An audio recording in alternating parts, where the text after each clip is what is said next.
Il existe des joueurs qui crient leur talent, et puis il y a ceux qui parlent doucement, mais que tout le monde écoute. Paul Scholes n'a jamais cherché la lumière, il a toujours préféré la diriger. Né à Salford, formé à Manchester, Scholes n'a connu qu'un seul club, une seule couleur, une seule idée du football. Sur le terrain, il ne courait pas pour impressionner, il courait pour comprendre. Comprendre avant les autres, voir avant les autres, jouer avant les autres. Sa spécialité? Le temps.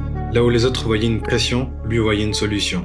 Une touche, une passe, et tout s'éclairait. Scholes n'était pas spectaculaire au sens moderne. Pas de gestes inutiles, pas de célébrations théâtrales. Juste des frappes lointaines comme des signatures. Des passes longues comme des phrases parfaites. Un football écrit sans rature. Pendant que le monde regardait les attaquants, les vrais connaisseurs regardaient Scholes. Zidane, Xavi, Pirlo, Guardiola. Tous ont dit la même chose. C'est lui. Et pourtant, l'Angleterre n'a jamais vraiment su quoi faire de lui.